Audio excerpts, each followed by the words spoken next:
नमस्कार दोस्तों, मैं पवन कुमार लेकर आया हूं आपके लिए नई वीडियो बिलियन चैप्टर का पार्ट तीसरा, जिसमें हम लेकर चलेंगे आपके लिए बिलियन चैप्टर के बहुत ही महत्वपूर्ण टॉपिक जो पहले से हम करा रहे हैं, उसमें अब हम लेकर चलने वाले हैं नए टॉपिक्स की ओर। क्या है आज हमारा टॉपिक, तो हम जानेंगे क्या है। बिलियन चैप्टर हम पढ़ ही रहे हैं। बिलियन में अब जो हमारे न्यूमेरिकल वाला जो पोर्शन चल रहा है उसमें चलेगा आज राउल्ट का नियम। क्या चलेगा? राउल्ट का नियम। राउल्ट के नियम में हम सबसे पहले हम थोड़ा सा जान लेंगे राउल्ट का नियम था क्या। तो देखो क्या था, वाष्प दाब का आपेक्षिक अवनमन।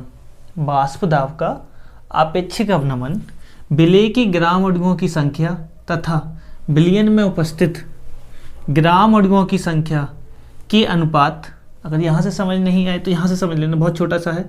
विलेय पदार्थ के मोल प्रभाज के बराबर होता है। कहने का मतलब ये है, वाष्प दाब का आपेक्षिक अवनमन, वाष्प दाब का आपेक्षिक अवनमन विलेय पदार्थ के मोल प्रभाज के बराबर होता है। क्लियर है? आपेक्षिक अवनमन निकालते कैसे हैं, तो ये हो गया P degree minus PS upon P degree बराबर small n upon n plus n। Mole प्रभाज लास्ट टॉपिक में हमने पढ़ाया ही है, तो ये किसका हो जाएगा? विलेय का। इस फॉर्मूले को याद रखना है तुम्हें। क्या याद रखना है? फॉर्मूले का, कि किसी भी विलयन का जो या किसी भी पदार्थ का जो क्या होता है, आपेक्षिक अवनमन होता है। वाष्प दाब में आपेक्षिक अवनमन जो होता है वो उसके विलेय के मोल प्रभाज के बराबर होता है। बस इतना सही हमको जानना था। सबसे मेन क्या है? मेन है ये फॉर्मूला। क्या मेन है? फॉर्मूला। क्या है formula? P degree minus PS, degree लगाओ या मत लगाओ कोई ज़रूरी नहीं है, बस तुम्हें याद रखना है। P degree minus PS upon P degree बराबर n upon n plus n। n का तो पता ही होगा सबको, W अपॉन m। काफ़ी बार अब तो हम करा चुके हैं, दोनों का ही यही मतलब है ना। यहाँ P डिग्री क्या है? शुद्ध विलायक का वाष्प दाब। क्या है? शुद्ध विलायक का वाष्प दाब। PS एस सॉल्यूशन बताता है, तो बिलियन का वाष्प दाब है। क्लियर है? याद होगा ना, वाष्प दाब क्या हो जाता है? कम हो जाता है ना। तो चलो समझेंगे। n क्या है? विलेय का मोल, और कैपिटल N क्या है? विलायक के मोल। क्लियर है? इसमें एक चीज़ को और हम जानेंगे कि यदि विलयन तनु हो, कैसा हो? अत्यंत तनु हो, तो इसी फॉर्मूले को समझ लेना। यदि विलयन कैसा हो? तनु। तनु विलयन के लिए, तनु विलयन के लिए इस फॉर्मूले में क्या हो जाएगा? ये स्मॉल n बहुत सूक्ष्म हो जाएगा कैपिटल N के अपेक्षा, तो यही हो जाएगा P degree minus PS upon P degree बराबर n upon n, n upon capital N। Small n कैसा हो जाएगा? तनु विलयन के लिए स्मॉल n हो जाएगा बहुत सूक्ष्म, तो हम इसको छोड़ देंगे। इस फॉर्मूले को याद रखेंगे। क्यों? क्योंकि सभी जितने भी क्वेश्चन होंगे वो हमारे सारे के सारे क्वेश्चन इस पर सॉल्व होंगे। ठीक है ना? क्या है? P degree minus PS upon P degree बराबर n upon capital N। P degree क्या है? फिर से याद रखना, शुद्ध, और PS क्या है? बिलियन का। ठीक है, चलते हैं क्वेश्चन की तरफ। पहला क्वेश्चन क्या कह रहा है, अच्छे से समझेंगे। 20 डिग्री सेल्सियस ताप पर, ताप दे रखा है 20 डिग्री सेल्सियस पर, किसी अबाष्पशील विद्युत और अनपघटय पदार्थ के 10 ग्राम को, पदार्थ कितना है? 10 ग्राम को 100 ग्राम जल में विलेय, मतलब 100 ग्राम जल में विलेय किया है। विलेय करने पर वाष्प दाब, पहले वाष्प दाब इतना था 17.535, बाद में रह जाता है 17.235। ठीक है, हो जाता है। ये कह रहा है विलेय का अणुभार ज्ञात कीजिए। पहले हम जानेंगे क्या क्या दिया है, तो बहुत ध्यान से समझना। दिया है, देखो मैं हमेशा कहता हूँ कि हमेशा प्रश्न को क्या करेंगे, स्टेप बाय स्टेप में लेकर चलेंगे, बहुत ज़्यादा कठिन नहीं करेंगे। 20 डिग्री सेल्सियस ताप पर किसी अबाष्पशील विद्युत अनपघट्य पदार्थ के 10 ग्राम को, मतलब विलेय कितना लिया है? 10 ग्राम। विलेय कितना है? विलेय का भार या द्रव्यमान स्मॉल w ना, कितना है भाई? 10 ग्राम लिया है ना, को 100 ग्राम जल में। तो जल क्या हो गया? विलायक। जल या विलायक का द्रव्यमान कितना है भाई? इस कैपिटल W कितना है? 100 ग्राम ना। अब जब जल है तो अणुभार हम जानते हैं, हमने कई बार सिखाया कि तुरंत अणुभार निकलना सीख लो। अणुभार कितना है? कैपिटल M 18, तो याद हो गया होगा ना। आगे कह रहा है करने पर वाष्प दाब, पहले इतना था, ये घटकर इतना रह गया, मतलब विलायक का कितना था? शुद्ध विलायक का वाष्प दाब, समझ रहे हो ना? शुद्ध विलायक का वाष्प दाब।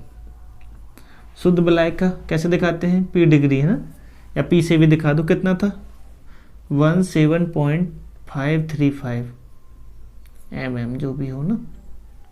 आगे ये कह रहा है किसका से घटकर इतना रह जाता, तो बिलियन का मतलब मिलाने से पहले तो इतना था, जब कुछ उसमें मिला देंगे तो कितना रह जाएगा, इतना। तो बिलियन का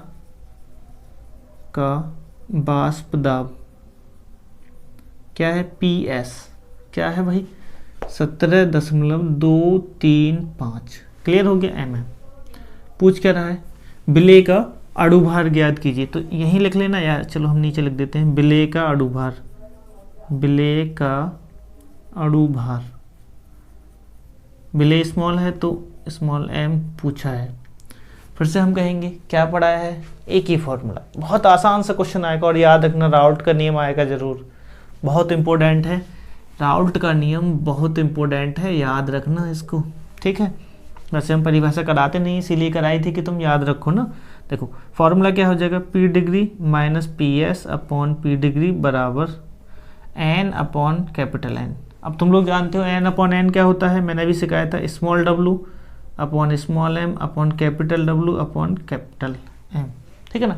यहाँ से हम इस वैल्यू को रखेंगे, रखो यहीं रख दें, रख दो, एक बार रख लो यहीं, क्या हो जाएगा, कितनी है 17.535 अपॉन माइनस कितना हो जाएगा, PS कितना है 17.235 बट्टी कितना है 17 थोड़ा फास्ट करेंगे कैलकुलेशन, तो हमें उम्मीद है तुम लोग बहुत अच्छे से कर लोगे।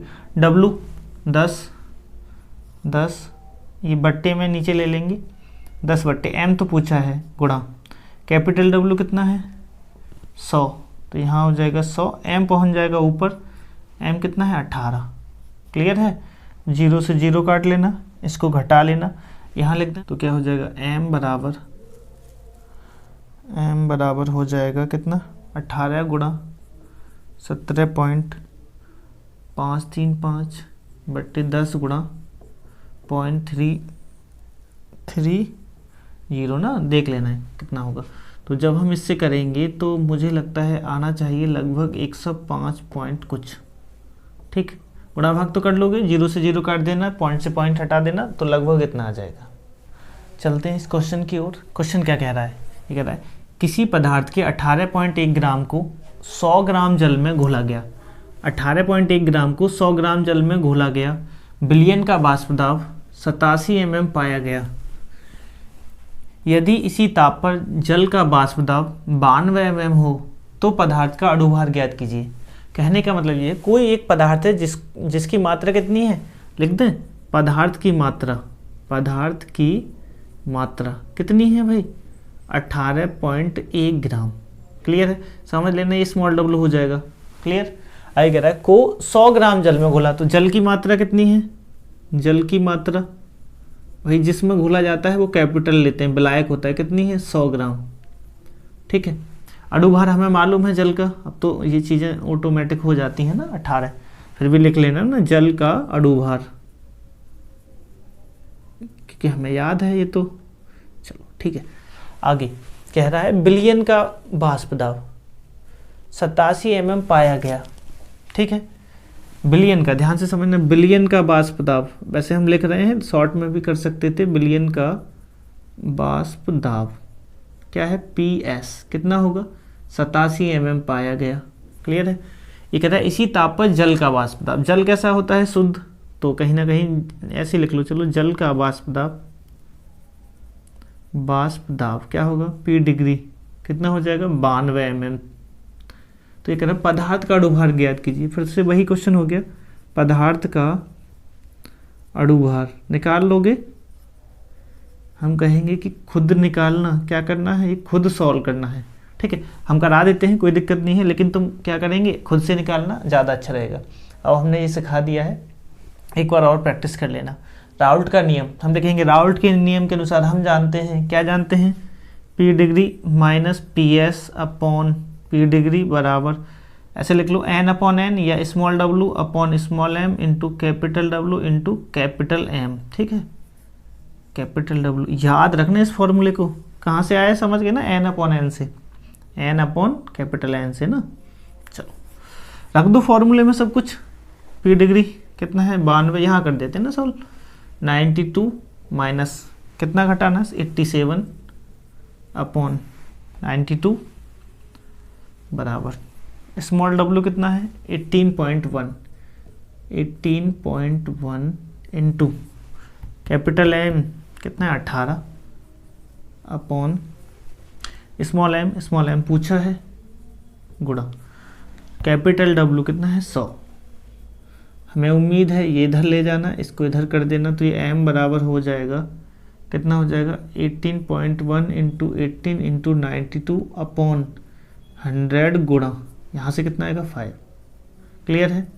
जब गुणा करेंगे हम इसका, जब हम इसका क्या करेंगे गुणा भाग करते रहेंगे तो कितना आएगा लगभग 59.9 कितना 59.9 आएगा।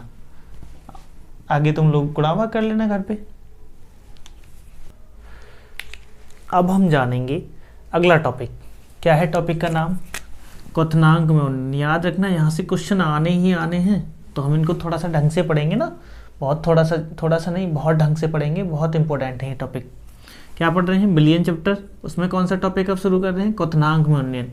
देखो इसमें 2 टॉपिक्स हैं। अब हम सीधे फॉर्मूले बता रहे हैं। क्या है पहला है मोलल उन्नयन स्थिरांक। जब मोलल उन्नयन स्थिरांक होता है तो क्या होता है डेल्टा टीवी प्रोपोर्शनल होता है केबी इंटू मोललता। मोललता का फॉर्मूला याद है W/m इंटू 1000 इंटू डब्लू। ठीक है। अगर मोलल की जगह याद रखना बहुत इंपॉर्टेंट है, अगर मोलल की जगह लिखा हुआ है ग्राम अणुक, क्या लिखा हुआ है ग्राम अणुक, तो बस दोनों फॉर्मूलों में कोई चेंज नहीं होगा, यहाँ 1000 की जगह हो जाएगा 100। ठीक है। क्या है मोलल आए तो यहाँ 1000, अगर ग्राम अणुक आए तो हम यहाँ कितना लिख देंगे 100। ठीक है। अब बस इसमें सीखना क्या था डेल्टा टीवी क्या है, तो डेल्टा टीवी जो होता है TS माइनस टी नॉट या T डिग्री होता है। क्लियर है। TS minus T not. Clear है। चलते हैं क्वेश्चन पर। क्वेश्चन क्या कह रहा है। एक अबाष्पशील पदार्थ के, कोई पदार्थ है उसके 2.5 ग्राम को 100 ग्राम बेंजीन में घोलने पर, 100 ग्राम बेंजीन में घोलने पर क्वथनांक की वृद्धि 0.4 वृद्धि हुई। क्वथनांक में वृद्धि कितनी होगी 0.4। ठीक है। आगे कह रहा है बेंजीन के लिए मोलल देखो किसकी बात कर रहा है ध्यान से समझना, मोलल की। ठीक है। मोलल उन्नयन स्थिरांक कितना है इतना, समझ के मोलल की बात कर रहा है तो KB कितना हो जाएगा 2.67 हो जाएगा, नहीं दिया ही है। पदार्थ का अणुभार पूछा है। ठीक है। पदार्थ क्या है अबाष्पशील पदार्थ है, इसकी मात्रा इतनी है, तो पदार्थ का भार बहुत सिंपल भाषा में सिखा रहे हैं। पदार्थ का भार कितना है स्मॉल w 2.75। ठीक। दूसरी बात पदार्थ का अणुभार उसने हमसे पूछ लिया है, तो हम ये भी लिख देना पदार्थ का अणुभार स्मॉल m, ये हमसे पूछा है भाई। आगे 100 ग्राम बेंजीन क्या होगी विलायक कुछ टर्म लिख लेना, बेंजीन का भार भाई कितना है कैपिटल W 100 ग्राम। ठीक है। आगे वो ये कह रहा है घोलने पर क्वथनांक में वृद्धि दी है, ये नहीं कहा कि इतने से इतना बढ़ जाता है, उसने सीधा वृद्धि कह दी है कि इतनी वृद्धि होगी। क्वथनांक में वृद्धि, तो क्वथनांक में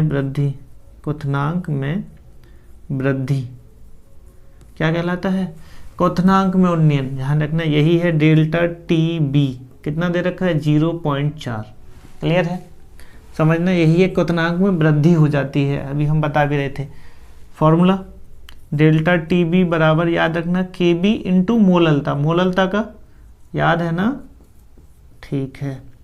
M इंटू कैपिटल W। अब तो रख दो कितना है 0.4 बराबर KB कितना है 2.67 गुणा W है 2.50 ना 5 गुणा 1000 अपॉन M तो पूछ ही लिया है तो M निकाल लेंगे गुणा कैपिटल W 100 कितना है 100। तो हमें उम्मीद है कि तुम लोग इतना तो कट कर लोगे, 2 0 से 2 0, 1 0 से पॉइंट हट जाएगा, M आ जाएगा इधर, तो M बराबर हो जाएगा 2.67 गुणा 25 अपॉन 0.4, या 1 0 बढ़ा देना, ये भी कट जाएगा ना, 5 से काट दो, 5 25, 5 8 40, ये लगभग कितना आना चाहिए भाई m का मान, बताओ 166 पॉइंट कुछ, ठीक है, कितना आएगा 166 पॉइंट कुछ, ठीक है। अब तुम लोग कर लेना, इसका आंसर निकाल लेना, ठीक है।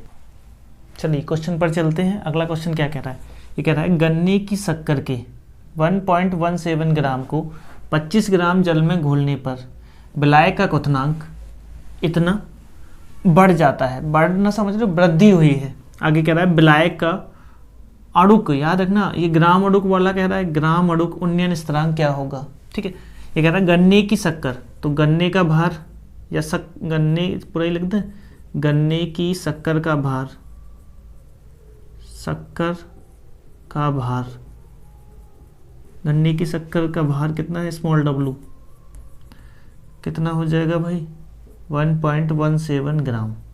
अणु भार तुरंत लिख लेना, कितना होता है 342, निकाल लेते हो ना। गन्ने की शक्कर का अणु भार कितना हो जाएगा, अणु भार 342, ठीक है। आगे ये कह रहा है 25 ग्राम जल में घुला, तो जल का भार कितना हो जाएगा, जल का भार तो हमें पता चल गया है कि तुम लोग पहले से पहले कर रहे होंगे से 25 ग्राम। तुरंत अणु भार भी लिख लो, जरूरत हो ना हो लिखना शुरू करो ना, ये क्या होता है, इससे हमारी अच्छी आदतें शुरू होती हैं ना। अणु भार किसका अणु भार है, जल का, जल का अणु भार कितना 18। अब देखो आगे कह रहा है विलायक का क्वथनांक इतना बढ़ गया, बढ़ा मतलब वृद्धि हो गई, तो क्वथनांक में उन्नयन, वृद्धि ही तो पढ़ रहे हैं, क्या दे रखा है क्वथनांक में उन्नयन, क्वथनांक में उन्नयन क्या होता है delta T B, delta T B कितना दे रखा है 0.017 डिग्री सेल्सियस। पूछ क्या रहा है विलायक का अणुक या ग्राम अणुक उन्नयन स्थिरांक, समझ गए होंगे फॉर्मूला, डेल्टा टी बी बराबर K B dash into W into, याद रखना यहाँ 100 आएगा, बस कितना आएगा 100 upon small m into capital W, ठीक है। हमें नहीं लगता कि अब हमें सॉल्व कराना चाहिए, लेकिन फिर भी हम करा देते हैं, गुणा भाग तो हम करा ही देते हैं, कितना है, लेकिन ये है कि तुम लोग अब पहले ही सॉल्व करके बैठे होंगे ना। के बी डैश पूछा है, के बी डैश क्या है, के बी डैश ही तो हमसे पूछा है, तो कहीं ना कहीं ये ही निकालना है, तो के बी डैश तो ऐसे ही लिख लो। डैश हम इसलिए लिखते हैं कि ये दिखाता है ग्राम अणुक को ना, वरना नॉर्मल भी लिख सकते थे। W कितना है 1.17 गुणा 100 अपॉन m कितना है भाई 342, m तो निकाल लेते हैं, मैंने कई बार सिखाया है। W कितना है तो 25, इसकी ज़रूरत नहीं पड़ी, कोई बात नहीं है। तो के बी डैश निकाल लेना, के बी डैश क्या करेंगे 25 चौका 100, इससे ये कट जाएगा, कर लेना तुम लोग ना, तो 1.242 लगभग इतना आएगा, या और तुम लोग क्या करना अपनी तरफ से हमें आंसर बता दें। अब जो हम लेकर आए हैं आपके लिए टॉपिक, क्या है टॉपिक, हिमांक का अवनमन, हिमांक का अवनमन, अवनमन क्या है कमी, उन्नयन क्या था वृद्धि, समझेंगे। हिमांक की वहाँ क्या था क्वथनांक की, तो समझेंगे होता क्या है, शुद्ध विलायक का हिमांक ज़्यादा होता है, जब उसमें कुछ आबादशील विलय मिला दिया जाता है तो उसका हिमांक क्या हो जाता है कम हो जाता है, क्लियर है ना। तो कैसे निकालेंगे, याद रखना, अगर क्वथनांक की कहेगा तो विलयन का ज़्यादा विलायक का कम, और हिमांक की कहेगा तो विलायक का ज़्यादा विलयन का कम, ठीक है, याद रखना इसको।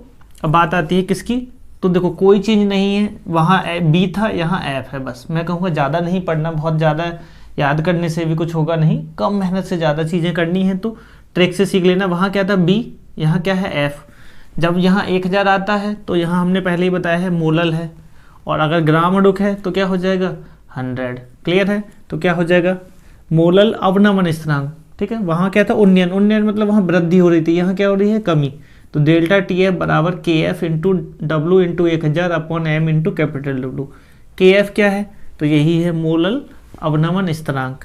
अगर ग्राम अणुक कहे तो डेल्टा टी एफ बराबर के एफ डैश, बस ये है कि दोनों में अंतर करता है ना, तो small W into 100 upon M into capital W, ये किस में होगा ग्राम में, ठीक है। जल्दी से चलते हैं क्वेश्चन की ओर पर चलते हैं। क्वेश्चन क्या कह रहा है, 31 ग्राम एथिलीन ग्लाइकोल, एथिलीन ग्लाइकोल, अब डायरेक्ट लिखते चलें, 31 ग्राम एथिलीन ग्लाइकोल को 500 ग्राम जल में विलय किया, मतलब विलेय को विलायक में घोला। आगे कह रहा है विलयन के हिमांक की गणना कीजिए। अच्छा, विलयन का हिमांक हमसे पूछा है। जल का मोलल, याद रखना मोलल अवनमन स्थिरांक का मान इतना दे रखा है, ठीक है। लिखते चलें, के एफ कितना है 1.86, लिख लेना। मोलल अवनमन स्थिरांक कितना है, के एफ बराबर 1.86। इसने कहा है एथिलीन ग्लाइकोल का भार है 31 ग्राम, तो लिख लो चाहो तो थोड़ी सी भाषा ना, एथिलीन ग्लाइकोल का भार, कोल का भार कितना है भाई 31। अणु भार, एथिलीन ग्लाइकोल का अणु भार याद रखना W और ये M कितना हो जाएगा भाई, जोड़ो 12 C2H6O2 कैसे हो जाएगा, 2 गुणा 12 प्लस 6 गुणा 1 प्लस 2 गुणा 16, 16 दूनी 32 और 12 24, 24 और 6 कितना होना चाहिए 62 ना। एक बार और जोड़ेंगे, 16 दूनी 32, 32 प्लस 24 प्लस 6 30 और 62, ठीक है। चलो क्लियर है ना, ये तो जोड़ घटाव आते ही होंगे। आगे बात करते हैं, क्या है 500 ग्राम जल में, तो जल का भार दे रखा है, जल का भार कैपिटल W कितना है 500 ग्राम, ठीक है। याद रखना पूछ क्या रहा है, वो पूछ रहा है बिलियन के हिमांक, पूछ समझना बिलियन का हिमांक, बिलियन का हिमांक, हिमांक क्या होगा TS, याद रखना TS के आगे क्वेश्चन मार्क है, ठीक है। जल्दी से शुरू करते हैं। फॉर्मूला एक ही है हम पे, कोई मोलल के लिए डेल्टा TF बराबर KF into small w into 1000 upon m into capital W, याद रखना इस फॉर्मूले को ना। चलो के डेल्टा TF नहीं पता, डेल्टा TF नहीं पता, KF 1.86 इंटू W है 31 इंटू 1000 अपॉन M, अणु भार कितना था 62 अपॉन ये कितना है W 500, बहुत ध्यान समझिए 500 दूनी, मुझे लग रहा है ये 2 बार ही कट जाएगा, कितना बचेगा इतना ही, समझना बहुत ध्यान से समझना, सबसे इंपॉर्टेंट पॉइंट है ये। डेल्टा TF जो आया है वो हमारा आया है 1.86 डिग्री सेल्सियस, ठीक। क्या होता है फॉर्मूला, डेल्टा TF बराबर T0 माइनस TS, ठीक है। डेल्टा TF दे रखा है 1.86, शुद्ध जल का हिमांक कितना होता है 0 डिग्री सेल्सियस, माइनस TS हमसे पूछा है, TS इधर आ जाएगा, ये उधर चला जाएगा, तो TS बराबर हो जाएगा माइनस 1.86 डिग्री सेल्सियस। क्लियर है, चलिए शुरू करते हैं इसके क्वेश्चनों को। पहला क्वेश्चन क्या कहता है, किसी पदार्थ के 7.5 ग्राम को 75 ग्राम जल में घोलने पर जल के हिमांक को 1.2 डिग्री सेल्सियस का अवनमन हुआ। हिमांक में कमी कितनी होगी 1.2 डिग्री सेल्सियस। कह रहा है पदार्थ का अणुभार ज्ञात कीजिए। इस पदार्थ का क्या निकालना है, अणुभार। कह रहा है जल का मोलल, याद रखना मैं हमेशा कहता हूँ इसको अंडरलाइन कर लिया करना, मोलल अवनमन स्थिरांक कितना, अरे लिख लो KF दे रखा है ना, जल का, यहीं से शुरू कर दें उल्टा ही, जल का मोलल, क्योंकि यही हमारा फॉर्मूला बनाएगा अवनमन स्थिरांक। अवनमन स्थिरांक क्या होता है KF, ठीक है ना, क्या हो जाएगा 1.86। क्लियर है, अब यहाँ से ही समझ जाएंगे फॉर्मूला कौन सा रखने वाले हैं ना हम। चाहो तो लिख दें फॉर्मूला, डेल्टा TF बराबर KF इंटू W इंटू 1000, 1000 क्यों मोलल है, upon M into capital W, ठीक है। फॉर्मूला याद कर लेना, बहुत इंपॉर्टेंट है ना। चलो अब समझते चलते हैं क्या कह रहा है। किसी पदार्थ के 7.5 ग्राम को, तो पदार्थ का भार कितना है, पदार्थ का भार कितना है 7.5 ग्राम, ठीक है। क्या है ये स्मॉल w। अणु भार लिख लो, पदार्थ का अणु भार, तुरंत हमने कहा है आदत होनी चाहिए, पदार्थ का अणु भार, अणु भार पूछा है, पदार्थ का अणु भार तो पूछा है, तो कहीं ना कहीं ये तो क्वेश्चन मार्क हो जाएगा। आगे 75 ग्राम जल में, तो जल का भार, जल का भार कैपिटल W कितना है भाई 75 ग्राम, ठीक है। अणु भार इसमें जरूरत पड़ती नहीं है, वरना 18 हम जानते हैं। आगे कह रहा है जल के हिमांक को इतना अवनमन हुआ, तो अवनमन हिमांक में अवनमन, हिमांक में अवनमन क्या होता है डेल्टा TF, ठीक है, बराबर कितना है 1.2 डिग्री सेल्सियस। क्लियर है। कहाँ रख देंगे, इस फॉर्मूले में सारी वैल्यू रख देंगे, रखो भाई यहीं रख दें। 1.2 बराबर KF का मान कितना है, KF हमने पहले लिख लिया 1.86 गुणा W कितना है, देखो भाई W है 7.5 गुणा क्या है 1000 बट्टे स्मॉल m कितना है, स्मॉल m पूछा है, गुणा कैपिटल W कितना है 75, ठीक है 75। तो क्या करेंगे, पॉइंट हटाएंगे, 0 बढ़ाएंगे, 75 से 75, 0 से 0, ठीक है। तो ये हो जाएगा m बराबर 1.86 गुणा 1.2। क्लियर, ये भी कट जाएगा, तो m बराबर हो जाएगा पॉइंट से 0 बढ़ा दो, पॉइंट से पॉइंट काट दो, 1 0 से 1 0 काट दो, 1860/12। क्लियर है। जब हम भाग देंगे तो कितनी बार जाएगा, 155 आ जाएगा। क्लियर है। चलिए, ये वाला जो क्वेश्चन दे रखा है तुम्हारे लिए क्या है, ग्लूकोज के 12 ग्राम को 100 ग्राम जल में घोला गया है। इस विलयन का क्वथनांक 100.34 डिग्री सेल्सियस है। जल के लिए केबी मतलब क्वथनांक में उन्नयन की गणना कीजिए। ये तुम लोगों के लिए एक होमवर्क का काम है। कैसा है, होमवर्क। क्लियर है, होमवर्क है, चाहो तो होमवर्क है। थोड़ी सी हिंट हम तुम्हें दे देते हैं ना। क्या पूछ रहा है, केबी, तो फॉर्मूला याद है, डेल्टा टीबी बराबर KB into small W into 1000/m into capital W. ठीक है। अब देखो, मैं ज़्यादा नहीं बताऊंगा वरना तुम लोगों के लिए कुछ बचेगा नहीं। केबी तो पूछा है, डेल्टा टीबी, देखो डेल्टा टीबी कैसे निकालेंगे ये भी समझ लेना। तो डेल्टा टीबी बराबर क्या होता है,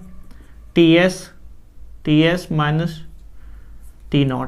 ठीक है, चलो तो निकाल लोगे। टीएस कितना है 100.34 और ये कितना होता है 100 डिग्री सेल्सियस ना, तो कितना आ जाएगा 0.34। तो हमें उम्मीद है कि बाकी तो सब कर ही लोगे।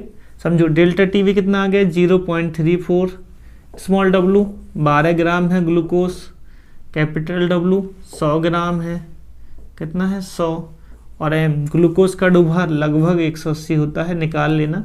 क्लियर है।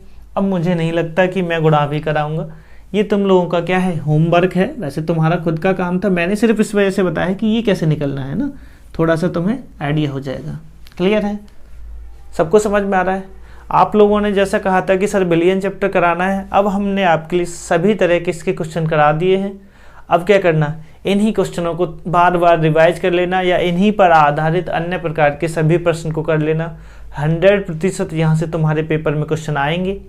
अब तुम लोगों के लिए जो भी टॉपिक्स चाहिए हमें कमेंट कर देना, हम आपके लिए वो टॉपिक लेकर आ जाएंगे। हम अपनी तरफ से आपके लिए ऐसी ही महत्वपूर्ण वीडियो लगातार ला रहे हैं और आगे भी लाएंगे। ठीक है, तब तक के लिए आप लोग क्या करेंगे, हमारे चैनल को सब्सक्राइब जरूर कर लेना। ठीक है, मिलते हैं आपसे नई वीडियो में, तब तक थैंक यू, जय हिंद।